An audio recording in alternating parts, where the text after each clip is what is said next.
welcome to the second episode of A Shot with the Queen. As you know, I'm your host, Ivy Davis. This is our second episode, and I'm super stoked at the work we're doing. As always, we do a show that features people that inspire us, and we want them to also inspire you. So for today, we have a segment with our special guest, Jorge Pagan. And as always, we have two comedians. And as you guys should know by now, we are filming on set at Queen Vic Lounge, NYC, 68 2nd Avenue. So please feel free to come down and join us, especially on Mondays, because that's when we film and you can be a part of our audience. Now we're gonna start with, as always, the shot of the day with one of my besties, Andy Pernetti. Hello, Andy. Hi, how are you today? You're looking very different today. What do you mean? That hair. What's going on with the hair? I went to a party, it was a 420 party, and I was told to bring hair color. I thought I was doing it for the two of the girls there. I didn't realize I was actually doing hair. So they hired the gay for the hair. I hired the gay. So you had to not only dye their hair, but you had to dye your hair. Oh, they insisted. The little 7 and 9-year-old insisted. Okay, when a child insists that you dye your hair, you dye your hair. Hell.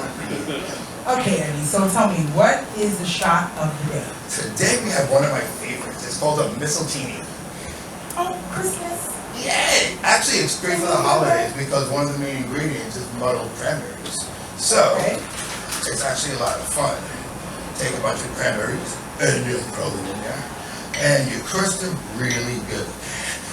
Okay.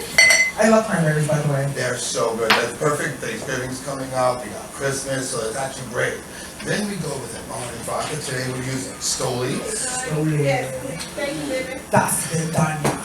And then our little favorite champagne. Okay, so I actually have that in my house, and I've always wanted to know, how do you use that? Well, so this is actually good. It's a raspberry liqueur, and it's amazing with champagne.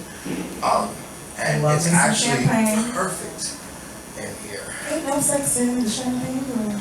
And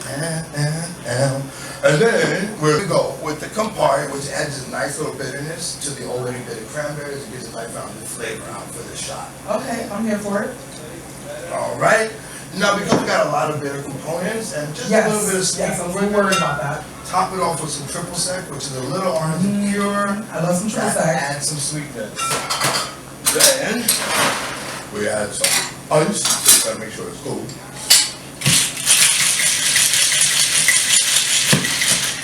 Just tickling with my microphone in my hand. So good.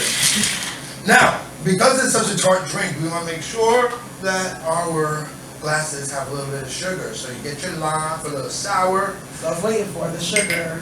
And then, now this is perfect for Christmas, because for Christmas we call it mistletoe.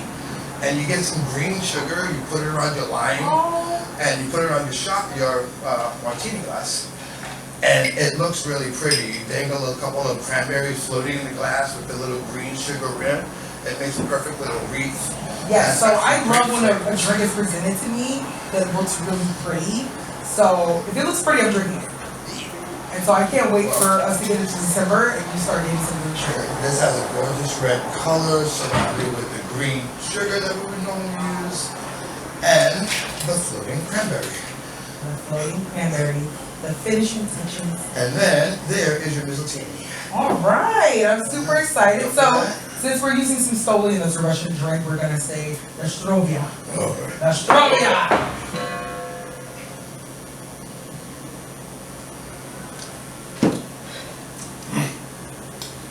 You were right. Okay, with the sugar, definitely helps cut the bitterness. I love this section of our job tonight.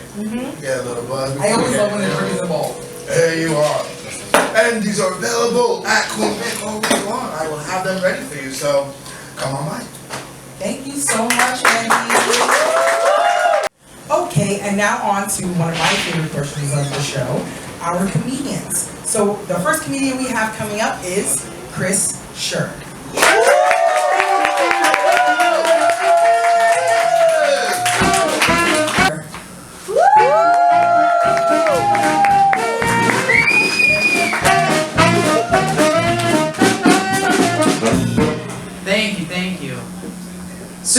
transitioning is neat.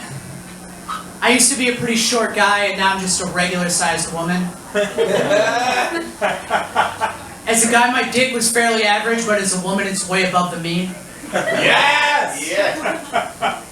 That's a dick joke, but it's also a statistics joke. It's one of my favorite. I was jerking off recently, and I kind of looked down, and I was a little disgusted with myself, and I was like, maybe it's time for the bottom surgery. But it was a weird moment, because it was like I was petting my dog, and then all of a sudden decided I was a cat person. But in order to get a cat, I had to kill my dog first. I found out recently that if I want to get the bottom surgery, I'm going to have to go to Thailand, which makes sense. They've had ladyboys forever. Yes! Like a Thai surgeon can do anything with a dick. They can turn a dick into an unredacted copy of the Mueller report. Thai surgeons are crafty with a penis. They treat a penis like a buffalo treats or a Native American treats a buffalo. Nothing goes to waste. They'll turn the head and the shaft into a nice vagina, and then the two balls into a set of turquoise earrings. I was in Arkansas last month, and I was visiting family. My whole family's from Arkansas. One side's very religious, and the other side owns a lot of guns. And if you're curious which side I like more, it's the gun side. Because they might kill me, but they'll never make me want to kill myself. I was really nervous going down to Arkansas this year. It was the first time I went down there presenting female. But it turns out Arkansas's got way lower standards for what a woman is. Like, I passed with flying colors, just misses and ma'ams nonstop. Like, they were like, yep, you got tits and finger paint, you're good.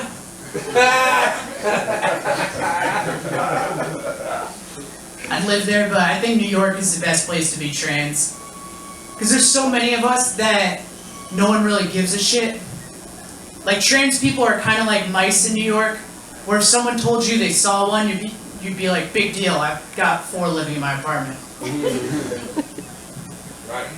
Ladies, I've got a question. How do you bend over to get something without your balls falling out of your skirt? Like, I was gonna Kaepernick it, but that's just a teabag if you really think about it. I was riding the subway the other day, and I was wearing a thong, and my balls kind of slipped out of both sides of the thong. Oh, It kind of looked like a guy laying in a hammock with his legs hanging over the side. And it's a horrible way to live your life. So once I got off the subway, I kind of just plopped them back into place. But I looked up and there was just this old Italian guy giving me the dirtiest look. And I was like, what, you ever have to put your balls back in your thong? And he threw up on the subway platform.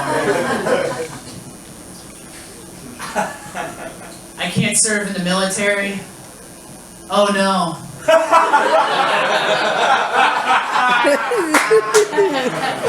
Oh God, there goes my dreams. I've been on estrogen for about 1.5 years now, or as it's known in the trans community, titty skittles. And my nipples are getting very sensitive. Like they finally understand The Notebook. I was watching it last week and it was just an hour and a half of milky tears. Estrogen makes it so I have to pee a lot, so I'm constantly going to the bathroom. And I'm worried that my friends think I'm a really stingy coke addict. They're like, man, she's been in the bathroom like 5 times this hour. I'm just like, no, it's the estrogen. I go into the bathroom and I crush it up and snort it.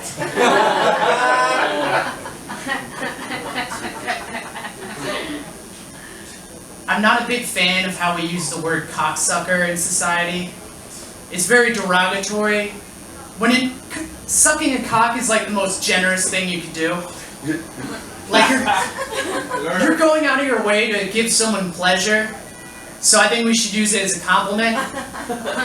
It's like, thanks for holding the door, cocksucker. Like, think about the 2 groups of people who suck cock. Women and gay men. The 2 best people in society. And think about who doesn't suck cock. Straight dudes, just the worst. Oh. You just be like, Mom, you really didn't need to drive me to the airport, you cocksucker. I had this point where when I was taking estrogen, where my breasts weren't growing, but my nipples were.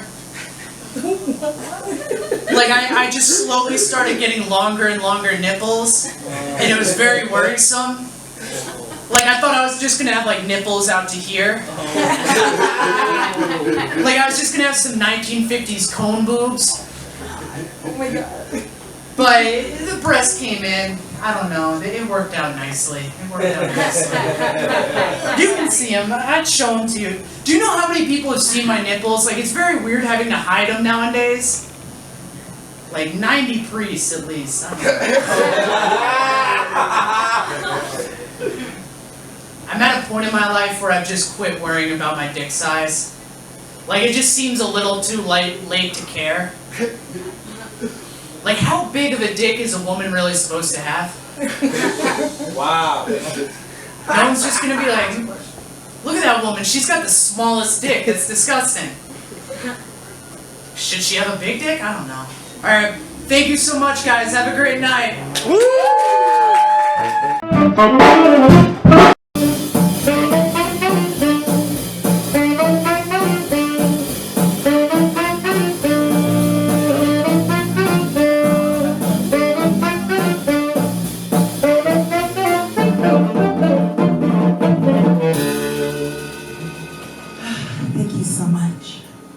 Well, we had some awesome comedians here today, and I can't wait to get to the second one.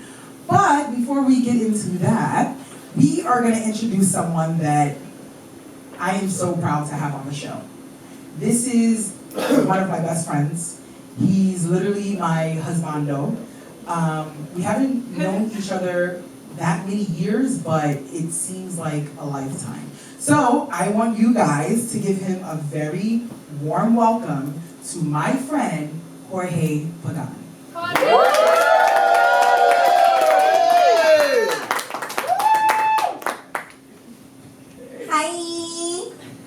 Hi. I'm super excited that you could be here for our second show. Like, you have no idea. First of all, I want to say to everyone, like, thank you for being here, and also, you know how I start my things. My English is not very good looking, okay? So let's start from that, okay?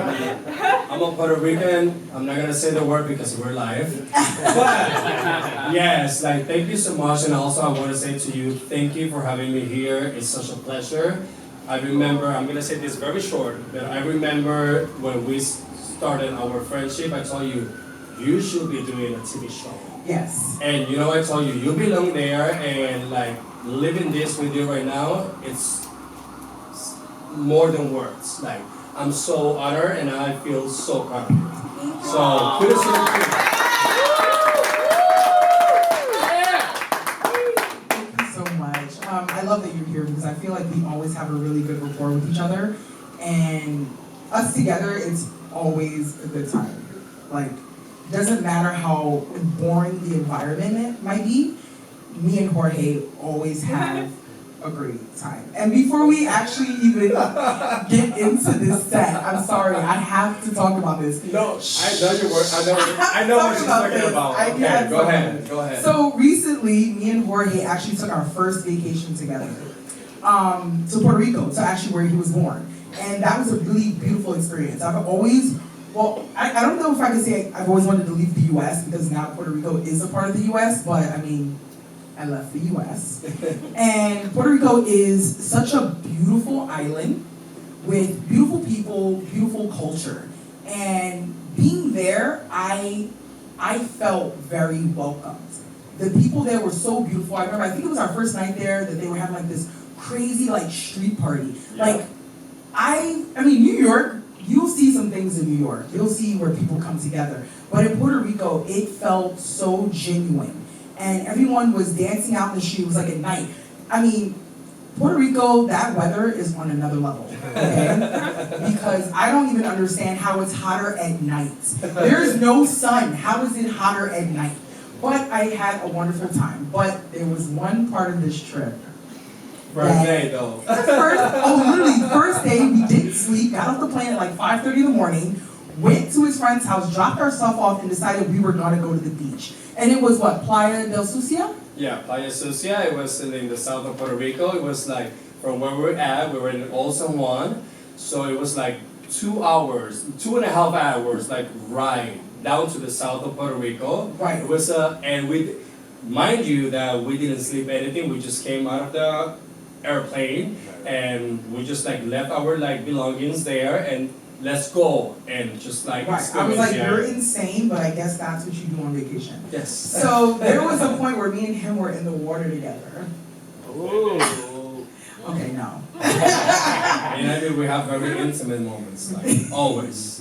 So me and him were in the water together, and out of nowhere, he's just like, do you know how you could survive if you were like in the middle of the ocean and you had nothing? Do you know how you survive? And me, I'm so genuinely interested because I'm like, wait, you're in the middle of the ocean, like no boat, you have nothing. How are you gonna survive? So he looks at me, he goes, okay, so what you're gonna do first is you're gonna float on your back. And I'm like, well, I'm sitting in the water like, well, I'm not really good at floating on my back. And he's like, no, you're gonna float on your back. And I was like, okay, I'm gonna float on my back. He's like, and then let the shark eat you. What? Like, that was not the answer I was expecting, but that is so weird. I was like, wait. What do you mean let the shark eat you? He's like, what else are you gonna do? You're in the middle of the ocean with nothing. He's like, life is over, just let the shark eat you. I'm sorry, I had to say. No, like honestly, like that was like, I don't know, if I remember very well, like we were laughing like for 2 hours. For 2 hours. And like, our friends could not understand They it. couldn't understand.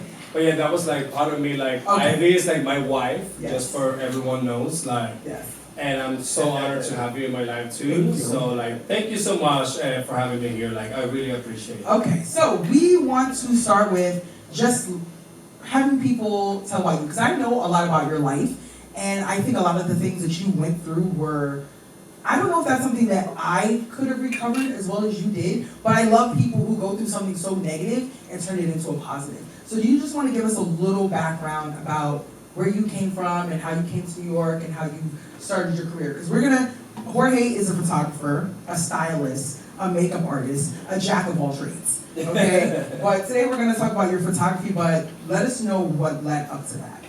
So basically, so I've been here in New York for like the last like 6-7 years. So yeah, I was born here in New York, but I was raised in Puerto Rico. That's why you notice my accent, which also I always like to say, I don't have an accent. You have an accent. So yeah, I was born here, but in Puerto Rico, you know, like I have a tough life there, and I'm just gonna be like very like short when it comes to like this part. Maybe like later we can talk about it. You know, but I was a foster kid. You know, I have a very tough life. You know, went to 13 foster homes. You know, I went to a childhood that a lot of kids, like no kids, should ever like deserve in this life. But apart from that, I was able, you know, to just like pull myself like back into, you know, like back on track with, you know, when it comes to society, the way you live, you know, in this society. So I was able to heal myself, and I was able to just like start like, you know, like living a new life. So the way I decided like to do that, it was like I was very young. I was living by myself since I was like very young, 16 years old, and I started working as with the federal government. You know, like photography for me, like it wasn't in my, you know, like my goals. Like, yeah. It was nothing like that I was like envisioning like at all. So, but guess what? Like when I was like 16, 17 years old, you know, like you're like, you know, you're feeling yourself at that time. You think like, you know everything. You know, you think you know everything, and like plus, you know, I was like very healthy, you know, very in shape. So everyone in Puerto Rico used to be like, oh, you should be a model and stuff like that. Okay. So I'm like, okay. So they're like, you know, like I'm like getting all this like, you know, this is like a model face, by the way. Check it. Thank you. So like the thing is like, okay, so I came with an agent like to New York. Someone flew me here, and I started like, you know, like knocking doors in the fashion industry. But at that time, it was the time of in the fashion industry that it was like you're either black or white. You know, there was like no in betweens. It was like you're black, Asian, or white. Period. So I remember like me, you know, I have like 0.05% of fat in my body, and I'm like everyone, oh, you should be a model. And everyone was like, no, you should try it. So I'm gonna give it a try. But I went to like 10 agencies, and they were like, "Thank you for coming. You're not what we're looking for." And I'm like, "Oh, okay." So like I Okay, so understand. you got shut down a lot, and I got from shut there down you was a- like, I have to do something. Yes, I different. was like very lucky that like like when I was like around that age, like 17, I was walking in the street and I met like two of my best friends in New York. They're like Russians, and so they're like right now they're like big producers. They're like photographers. They have people flying from Russia to here to like to do their galleries and stuff like that. And they were like, George, like I see that you're so frustrated. Why don't you try photography? Because you're coming from an island from Puerto Rico at that time, and not a lot of people know about the fashion industry here, but you're so well educated. So they were like, why don't you try photography? I'm like, okay, let me see if that works. So I started like learning photography and all this stuff like after like few months. Did you realize you had an eye for beauty? First of all, since I was a kid, I was very obsessed with beauty because like I studied biology. I did like 3 years of biology and 4 years of nursing. So all this mindset that I had, it was because I wanted to be a plastic surgeon because I was very obsessed with beauty. I wish you came a plastic surgeon. I could have used you. Honey, like it's never too late. Not the face, because the face is perfect. Yeah, so like the thing is like I was always like with that mindset. So I'm like, you know what, let me try it. And then when I started like, let me give it a try, I started doing photography. It ended up like in less than 6 months.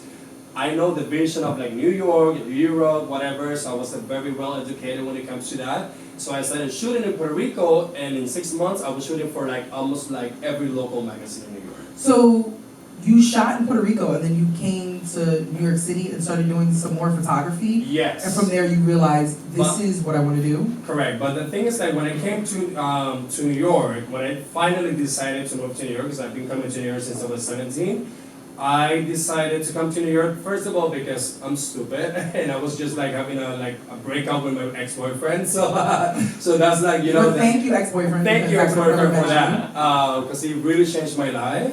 So like I used to work with the federal government. I used to like health industry, whatever. I worked for 8 years since I was 18, and once I started like noticing that wait, like this is not like what I really envisioned when I moved to New York. But at the same time, photography was a hobby in Puerto Rico. But I realized that it was like damn, like when I'm doing photography, I'm doing something that for me it's not working. It's just I'm having fun. Like this is something that But that's really the best job. Exactly. You have fun, those are the best jobs. You don't want to feel like you want to work. It's not fun. Exactly. But when you find a passion that you're like, this is not working for me. This is not like getting up and, oh my God, I have to go to work. It's like, oh my God, yes, I get to go to work. Like yes, this show. Exactly. Like this show. Exactly. For me, that was This like is fun. yeah, for me that was the thing. So like, also, you know what? Like, I think this is like actually my call, like in life. This is something that I should be like doing more often, because like when I do this, it's like I just like feel like I'm not even in this fucking world. I've seen you work because I actually signed to his agency. Yes. H2A Management, and he took my photos, and it was so amazing to see him in his element, because this man is a master creator. Okay, but we do have limited time. Yes. So we definitely I want to get into a proud moment that I have for you of this photography that you did, this amazing photo shoot with a girl named Hannah Eng. Yes, Hannah yes. Eng, yes. I mean, there's like an editorial that I just recently did. Yeah, but that editorial was it's been perfection. And actually, like, Die! Okay, what's going on? so, this is Ted. Ted is a magician. Because she's still in the business. What exactly? Are we going to do a card trick today? You have a card trick for me? Okay. All right. Okay, one. All right. She's on mine.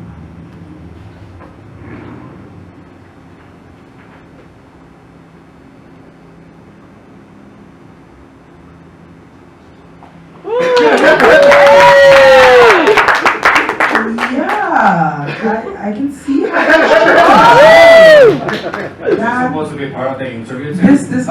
not. Okay. But Okay. oh, Okay. Hi.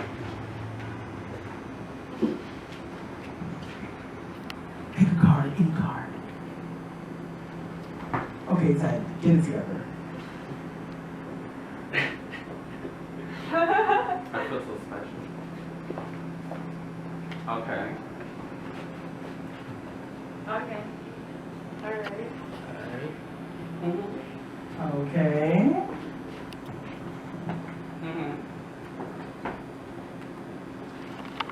Okay, you're gonna pick another card. I've Put it in, literally put it in, never put seen it a in. trick. You You gotta gotta put put it the card back in. Okay. It's kind of hard when she doesn't talk. I've been there. I was just gonna pull out like a new camera or something because I need like new lights and new No, I know cameras you too. do. We all do. This is a low budget film, and that's why we have a GoFundMe page. My drink is getting warm. Oh, his drink is getting warm, Ted. You have to pull that card out.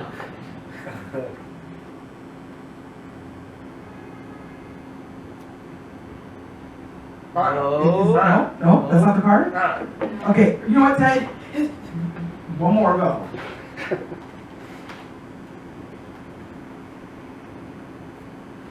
Card? No?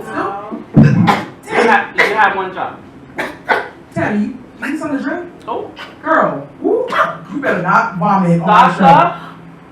Oh. What is that? What did she just spit up? No. Girl, you didn't have a card come out your mouth and it still ain't the card? Well, that was Ted. Break everything. Well, okay now. Back to our regularly scheduled program.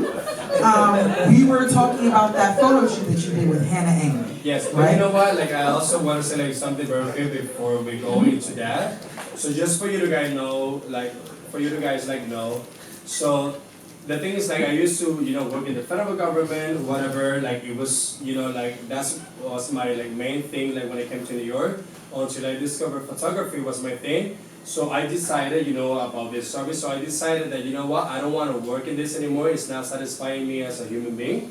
So I spent 8 months. I was living in the Bronx, and I spent 8 months without having no social life. I saved $14,000, and I remember, yes, I was eating ramen soups every month.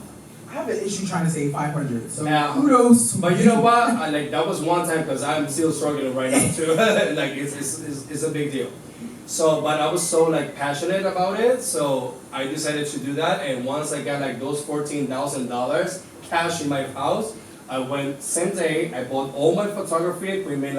I'm gonna go top of the line because I'm That's in New what York. you do when you're passionate. Yes. Nothing will stop you from reaching your goal. This man saved $14,000. $14,000. So he could buy the equipment he needed Yes. to be who he wanted to be. And that, I believe, is outstanding. And then I just went that day, I bought all my photography equipment, and then I quit my federal government job, and I'm like, what the fuck I did? And that That's saves exactly balls, yeah. And yeah. then after that, I just decided, I don't know what I'm gonna do. I just came from an island from Puerto Rico, no one knows me here. So I just decided to use what I have at the moment, start knocking doors. And I started knocking doors, and then I started getting calls from agencies. And that's exactly how I made it. And when they ask me what makes you think that you're gonna make it here in New York, what makes you special? Where there's so many other photographers in New York. So that's actually a really good thing that you said, because so many people say that. And I understand that sometimes you're like, well, there's someone in that field already who does all these amazing things, right? And that may be true that there's someone in that field and they're doing all these amazing things, but guess what? That person's not you. Mm-hmm. That person's not bringing what you can bring to the table. It's not like we're gonna say, oh, there's this amazing one comedian. No, there's billions of comedians out there making money because each and every one of them brings something new. So never get that feeling in you like, oh, well, I don't know if I can do it because, all these other people have already done it, and I don't think, no one is like you. You will only be the only person here. Yep. It will always be you, and you're gonna be very unique. So always believe in yourself. So we're actually going to show you guys a clip right now of this amazing photo shoot you've done. What was the magazine? So I recently got like a print issue with Elegant Magazine. It's actually my second print issue with them. They were like my first magazine that literally like trusts like my work and like believe in me. So I got my second like publication with them, which I'm like so honored because they're like one of the big like magazines, like fashion magazines in New York. Wait till you guys see this. And like somehow like it's very hard to get print issues. You have to pay a lot of money for that sometimes. But yes, they like my work, and like everything I do it with the most humble heart. You know, I always say that. I know. And actually, just like I need to mention this. Everyone that I used for this editorial was like few of our friends that they're been in the shadow for so many times, for like so long ago. They don't even know that they're that amazing, and like I'm like, you know what? Let me tell you something. And they were actually featured in the magazine. And they were featured in the magazine, and I'm so privileged and honored that the same way I'm doing this with you, the same way for me, I came from nothing. Someone gave me the opportunity here, and you gave someone else the opportunity. I'm like, it's all about that. You're talented. Let's work, baby. Let's make this happen. So, check out the clip. Sure. Okay, and as always, we are going to get some questions from our studio audience. So does anyone out there have a question for Jorge? Okay, go to the back here. And I see we have a reoccurring guest. Thank you so much, Michaela, for being here. What is your question? Hi, Jorge. Hi, Michaela. So my question is, now I know you on a personal level, and you couldn't be more of a kinder, sweeter, caring person.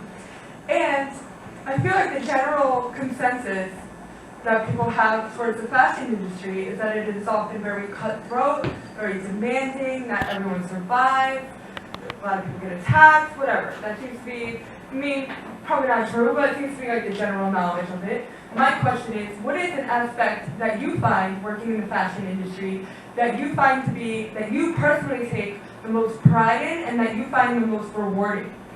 So, well, first of all, like, everything that you just said in that question, like, it's something that I already experienced, like, personally. So I know how, like, cutthroat it can be, like, the fashion industry. But I decided to take that not as a bad thing. Instead, I decided to use that as a strength. And yes, with all due respect, I was like, okay, you did this to me, bitch, you're gonna see my face right again. You're gonna see it. You're gonna see my face again. Trust me, at one point, because you know what you have no idea is like, what you're not gonna do is to underestimate the time, the effort, the sacrifice that I put into my career. And when I decided to come here and just like, you know, do my photography thing, I decided that, you know what? Forget about everything. I'm here because I know I'm worthy of it, and I'm gonna change this game. I'm gonna make them completely That was my thing. Like, you know what? No more than that. I'm here for change, and whatever you experienced before, that's your thing. But I'm someone different when it comes to that. Thank you so much. That was a really good question. Thank you, Michaela. Always trying to be strong with good questions. So, I see we have a hand up over here, and I'm almost afraid. Yes, I did have. What's your question? I did have a question. So once upon a time, right, my grandfather's uncles, nieces, cousins, dog was pregnant, right? And oh my God, the owner of that dog was so shocked. She went into a shock constriction, and she didn't know what to do because she wasn't ready for puppies. And so we had the puppies, and we had to sell the puppies, unfortunately, because So we just want to know, do you actually have a question for Jorge? oh, I just want to say he's as cute as Button. It's making me spicy right now. Yes, he is, and So, thank you for that. Okay. Oh, you're welcome. It's making me spicy right now. Okay, so we have one more question. And actually from someone who was our first guest, so thank you so much for coming out today. Thank you. Being a part of the audience. Guys, we already see the model, personal trainer, author, all that good stuff. So what's your question today for Jorge? So I know you personally, and I know that you do a lot. You do fashion, you do photography, and you model as well. So my question for you is, how do you balance everything and still be great at everything that you do? Well, that's actually a very tough question, but I will say, like in my case, it's all about like, you know, sometimes in life, there's so many things that you want in life sometimes, and you're like, oh, I want to be this, I want to do this, but it comes to the point that you as an adult have to think about like, what's gonna beneficiate me right now. Yeah. So I have to get to the point that I'm like, okay, I want this, I want that, this is what I want to do in life, blah, blah, blah, blah. But I have to come to the point that I'm like, okay, honestly, what's life gonna give me money? So that's like actually like reality. So I have to think about, you know what? There's like many things in life that you can like as a person and you want as a human being, but the reality is another thing. So like I have to get to the point, you know what? No, this is what I want. What's most photography, important? most important is like doing photography. Like I do, my thing is commercial, fashion and beauty photography. But guess what? What really pays me is commercial photography. So I have to even step back from my fashion and beauty thing, and I have to work more in commercial in order for me to make money, and then keep going as a businessman and build my own empire.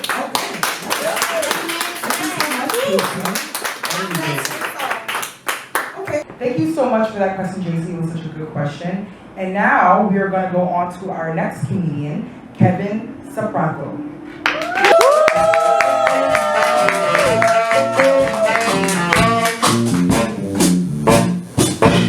Guys, we're from Queen Vic. Welcome to Queen Vic Monday night, huh? I know some of you guys, I look like I used to sell Xanax out of a frat house. That's him.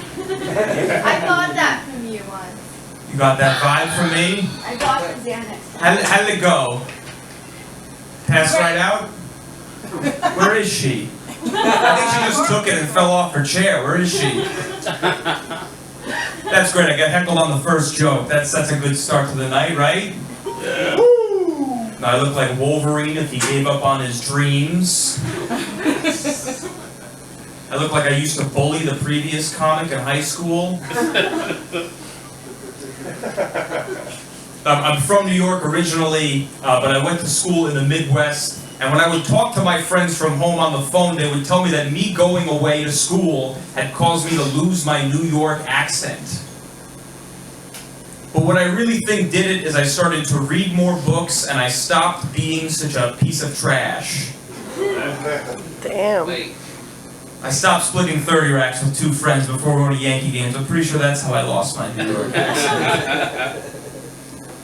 No, my last name is, I'm Italian. My last name is Sapatio, as Ivy addressed. It's Italian. I don't really look Italian. I don't really feel Italian. I think the only thing Italian about me is I'm obnoxious. It's fun. We're having fun here. You guys having fun today? Having a fun Monday? Yeah!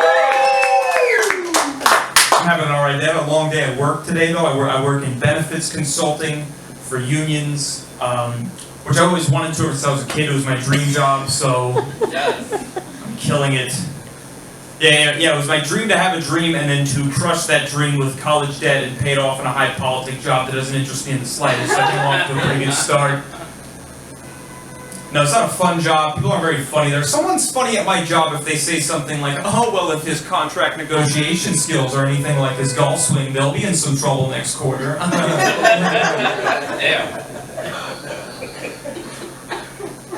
Yeah, they pretty much talk about work and TV at my job. Like, I work with a lot of like men who watch sports, like grown men with wives and children, and they're always talking about like the star running back at Ohio State or like the top point guard at Kentucky and how he's on track to get all these contracts and endorsements, and they're so impressed with his athleticism and they think he's such a stud, and I think it's kind of gay.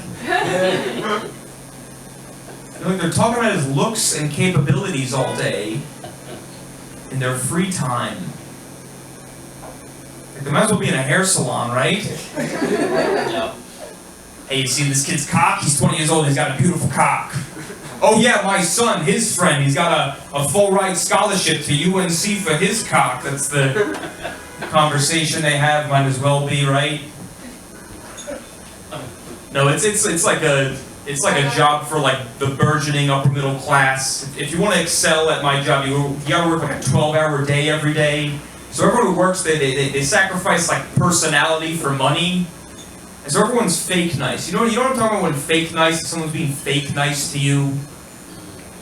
Oh hey, how's the family? How's the boy? 2 boys? Oh, that's a lot of boys. That's what I fucking gotta deal with every day. No, I'm trying to escape the office right now. I don't want to be some like white guy with a flabby ass. That sounds weak as shit, right? Oh, damn. I'm not trying to be one of those guys.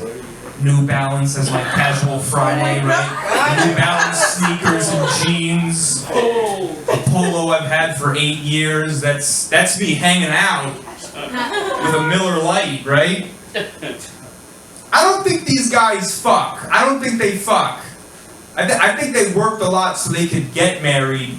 They got married, and now they don't want the job or the marriage anymore. You ever have an old white guy tell you about his marriage? Yeah, we had a few good years. Yeah, and then what happened? Yeah, we had a few good years. Like he's talking about it like a used Chrysler. I think the upper middle class is a sham. Even like bougie vacation. It's like an errand. Even like bougie vacations are an errand, right? You gotta like prepare and shit. You gotta talk about the place very matter-of-factly, like you're like a connoisseur of Italy or whatever. Oh, well, you know, the Bronzino, it's delicious, but it's actually not native to Tuscany. They import it from Naples. Like, I don't need to hear any of that. When you go away on vacation, people ask you questions about the place to find out if you know what they know about it, right? Oh, you were in Paris? Did you go to where the Bastille used to be? Did you go to the Place de la Bastille? The Parisians tore it down and it ignited the French Revolution. Did you know that?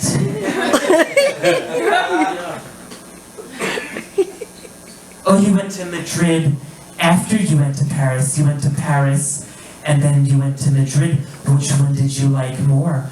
Which one was better? Oh my goodness. I can't take bougie shit. Even like, I can't even go to restaurants in this city. It's too bougie. Like, I give a 1-star Yelp review to every restaurant I've ever been to, just to bring down the average. I don't know. It's just it's full of shit. I love the fake vines behind the beige and purple wall, while I eat a lamb burger and an olive spread that costs $50. Something that peasants eat on a daily basis. They're laughing at us from 7,000 miles away. Well, I wish I could end on a high note, but I'm out of time. I want to give it up for Ivy. You guys were fun. Thank you. Yeah!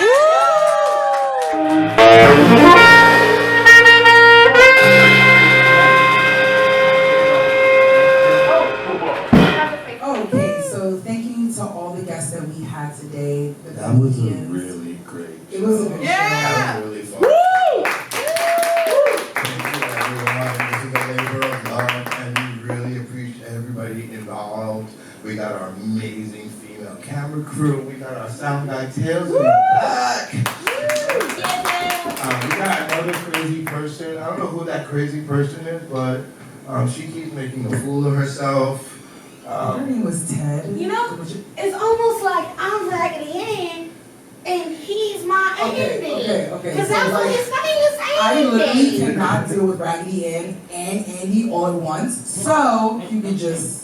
I'll count a shot. Alright.